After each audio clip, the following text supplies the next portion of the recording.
बाबासाहेब आंबेडकर यांच्या पुतळ्याला पुष्पहार केलं जातं, स्मारकाला पुष्पहार केलं जात आहे. आणि आज मुंबई या ठिकाणी चैत्यभूमीवरती मनोज जरांगे पाटील पोहोचलेले आहेत. सर्व दृश्य आपण पाहतो आहे. सध्याची चैत्यभूमी मुंबई या ठिकाणावरची आहे. आणि आशिष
महामानव डॉक्टर बाबासाहेब आंबेडकर यांच्या जयंतीच्या निमित्तानं चैत्यभूमी या ठिकाणी अभिवादन करून मनोज जरांगे पाटील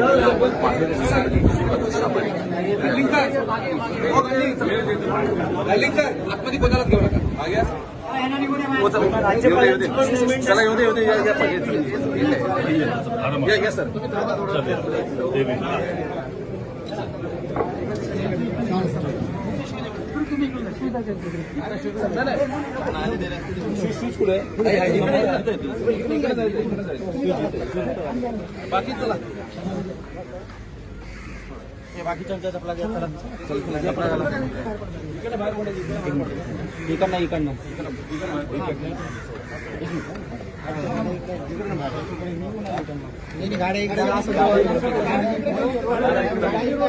लवकर या. चैत्यभूमी या ठिकाणी मनोज जरांगे पाटील सध्या पोहोचलेले आहेत. आणि आपण पाहतोय की चैत्यभूमीवरती सर्व दृश्य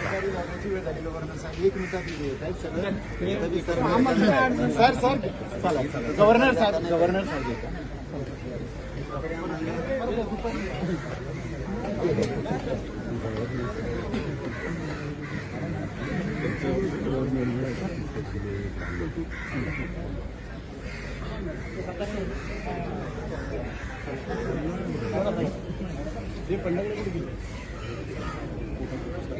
ही चैत्यभूमी येथील सर्व दृश्य आपण या ठिकाणी पाहतोय.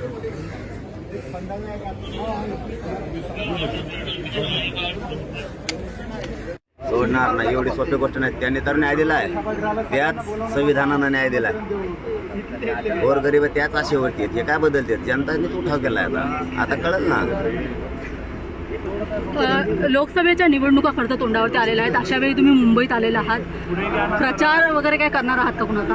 नाही, मी राजकीय माझा मार्ग नसल्यामुळं माझा जनचळवळ विश्वास आहे. परंतु मराठ्यांना संदेश सरळ सरळ सांगितलेले पाडण्यात सुद्धा खूप मोठा विजय. पाडा, तुम्हाला ज्याला पाडायचं त्याला पाडा. कारण मी कोणाकडूनच नाही, ना इकडून आहे ना तिकडून आहे, ना विकास आघाडी ना कोणची युती, कोणाकडून नाही. मी गोरगरिबांच्या बाजूने आहे. माझं स्वप्न एकच आहे की गोरगरिबांच्या लेकराला आरक्षण द्यायचं आणि ते मोठं झालेले बघायचं. त्यामुळे राजकारण माझा मार्ग नसल्यामुळं यावेळेस समाजाच्या हातात निवडणूक, समाज बरोबर कार्यक्रम करणार आहे. पुढच्या वेळेस विधानसभेला जर त्यांनी 6 जूनपर्यंत आरक्षणाचा विषय मार्गी नाही लावला तर विधानसभेचे मात्र आम्ही ताकदीनं तयार करणार आहे. 100% सगळ्या जाती धर्माचे लोक एकत्र घेऊन करणार आहेत. आणि तसं तर मी 4 तारखेला 4 जूनला शक्यतो आमरण उपोषण करणार आहे. कारण 8 जूनला महाराष्ट्रातल्या 6 करोड मराठ्यांचा 900 एकरवरती नारायणगडावरती कार्यक्रम आहे. सरकारला कळत ताकद काय असते. कारण यावेळेस मैदानात मी नाही, त्यावेळेस मी असणार. पण कोणाला पाडलं तर तुम्हाला न्याय मिळालं असं वाटतंय? शेवटी तसं पाहिलं तर आम्हाला यांनी तर आता ताजं फसवलंय युतीवाल्यानं. आमचं आत्ताच आमच्या लेकरांचं वाटोळं केलंय. त्यांना स्वतःची आई बहीण दिसते, पण राज्यातल्या करोडो माता माऊल्या रस्त्यावर आल्या होत्या. त्या आई बहिणी मात्र सरकारला दिसत नाही आहेत. आमच्या छातीत महिलांच्या गोळ्या लागल्या त्या पण त्यांना दिसत नाही आहेत. यांनी काय दिलं नाही. आणि ते महाविकास आघाडी ते तर कोणते शान आहेत. त्यांनी 40 वर्ष काय दिलं नाही. होतं ते आरक्षण घातलंय आमचं. परंतु आता आमच्यावरतीच विश्वास आहे. आमच्या गोरगरीब जनतेवर गरजवंतांचा लढा आहे तो आम्ही जिंकणार आहे, 100% जिंकणार आहेत. यांना किती आडवे यावं. दुसरा प्रश्न असा आहे, प्रकाश आंबेडकर तुमच्याकडे आलेले होते. म्हणजे महाविकास आघाडीच्याही विरोधात महायुतीच्या देखील विरोधात वंचितला मतदान करायला सांगणार आहात का? कोणाला करायचं शेवटी ओळही लक्षात ठेवावं लागणार आहे आमच्या आई बहिणीवरचे आम्हाला, आणि त्यांनीही काय दिलेलं नाही, महाविकास आघाडीनं काय दिलेलं नाही. मग वंचितचा पर्याय आहे का तुमच्याकडे? वंचितचा प्रकाश आंबेडकर तुम्हाला भेटले होते, तुमच्या नाही, मदतीचा हात आता मागितला. आम्ही जर 30 तारखेला आमचा अपक्ष उमेदवार देण्याचा विषय झाला असता तर आम्ही जवळपास 6 जाती धर्माचे लोक एकत्र होतो. ते नाव आज सांगून टाकतो, जाऊ द्या. दलित बांधवही सगळे सोबत होते, मुस्लिम बांधवही होते, लिंगायत समाज सुद्धा सोबत होता, आणि 12 बलुतेदार पण होते, मुस्लिम सुद्धा सगळे होते. मराठा आणि हे एकत्र आले असते यांचा उलटा कार्यक्रम लागला असता, पण आम्हाला वेळ कमी होता. कारण ही निवडणूक लोकसभेची खूप मोठी आहे, आणि आपल्याहून राजकारणात गणित समीकरण आपल्या जुळवता आले पाहिजेत. आपण राजकीय परिपक्व पाहिजे.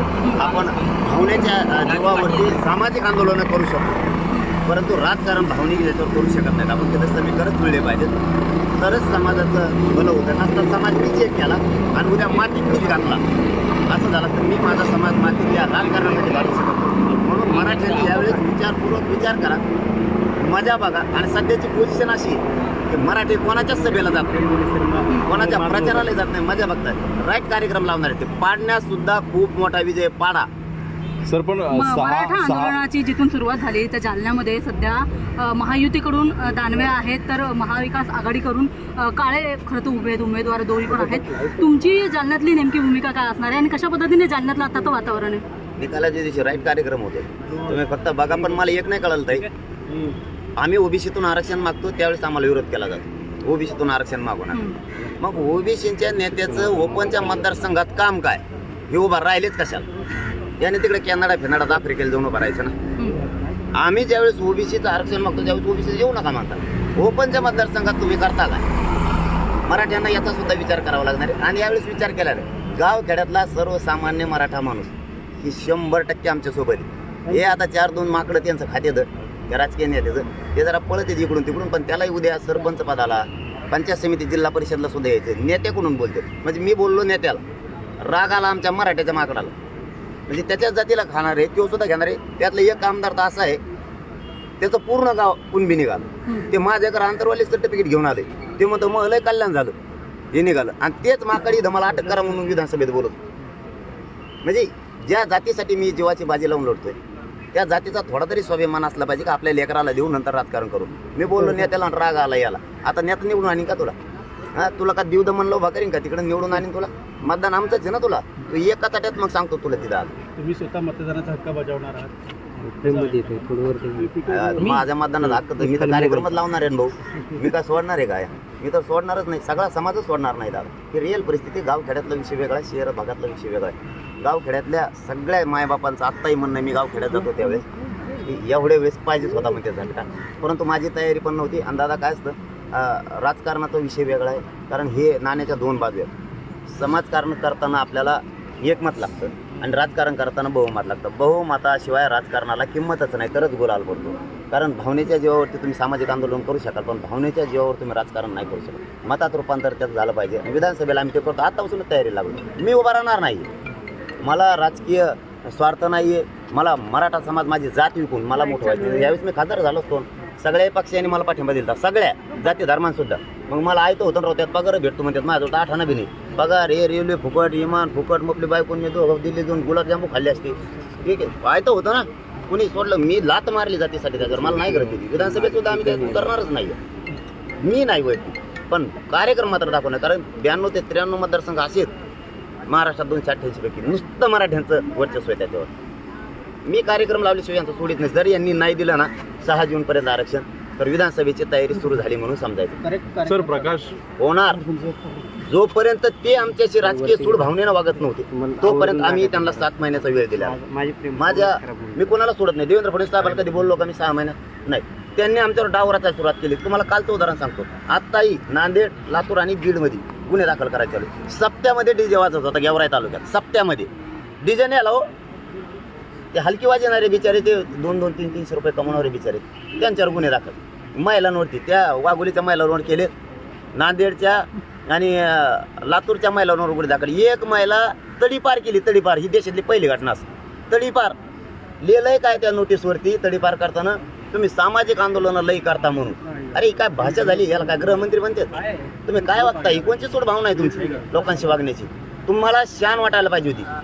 देवेंद्र फडणवीस साहेबाला शान वाटायला पाहिजे, त्यांनी कॉलर टाईट करायला पाहिजे होती की एक राज्यात माझा असा माणूस आहे की इमानदारीला लढतोय, कोणाला मॅनेज होत नाही फुटत, त्यांनी असं कॉलर टाईट करायला पाहिजे होती. आमच्याबद्दल त्यांची ही भावना पाहिजे होती. ते आम्हाला अटक करायला बघतात यासाठी नियमित आहेत.